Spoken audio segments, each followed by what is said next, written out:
At the end of the day, a contract can be written literally on a paper napkin. Okay, you have to have 5 things in a contract. You have to have the date of today, let's say, the date of when the contract is going to be executed or finalized by, which is the closing date, the name of the parties, and the address of the property. That's it. And I'm sorry, and the monetary consideration, $10, a jet ski, whatever. It has to be something of value that can be put into this contract. No joke here, I have written contract on paper napkins, okay? I mean, when you have somebody that you have a conversation, they're ready to go, and the only thing you can find is a paper napkin in your car, that's what you will do, So that's a contract. Then I went back home and wrote it in a formal paper, but for the time being, that signature was valid. They couldn't back away. So keep it simple. The way we keep the contract is honestly like 2 pages, and what I put on there is 1 to 2 clauses to protect me. That's it. We have either the business partner approval contingency, I have a private lender contingency, I have a building inspection contingency, whatever the case might be, but it's to protect you so that, in case you have to back away. That's one thing. That's it. Don't make it heavy. You don't need to have a bunch of contingencies in there. Say, this is what I want to offer. This is what I want to close by. This is my monetary consideration.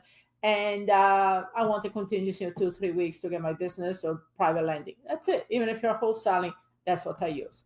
Second thing, I like to call cover letter. So if you're offering on a property that is a little bit below the asking price, okay, I just send the contract in, have a conversation with the seller and send the contract. If you are sending something that's way below what he's asking, and he's going to have a sticker shock, do a cover letter. Explain, how did you get to that number, right? You didn't pull it out of a hat. How did you get to it? It could be based on comps. It could be based on the property needs a lot of work. It could be based on the location of the property, right? Whatever it is. How did you come up with a number? Think about it. Why did you come up with a number? And be honest. They say, yeah, I came up with this number, but honestly, there is a lot of work that needs to be done on the property. And at the end of the day, I have to make a profit.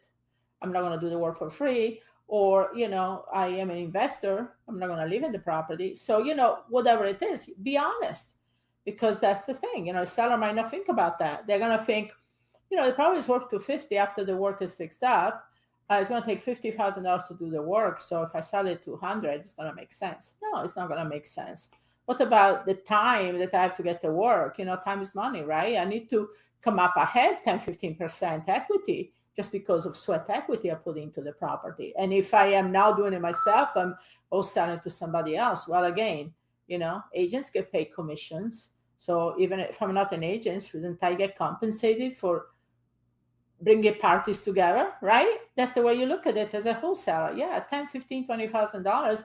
He's probably going to pay that in commissions with a bunch of inspections that, that come behind it, with people trailing on the property. So, I have in our training that talks about how to basically claim the obvious with a seller to get them to say, it's more advantageous to work with me as an investor than as a real estate agent, which, by the way, I have been both at the same time.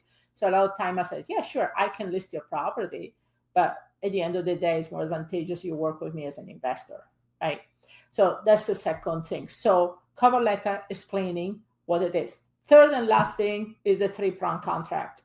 This is something that, is, pat on my back here, is genius, okay? Because the thing is this, you're not giving a seller a yes or no answer.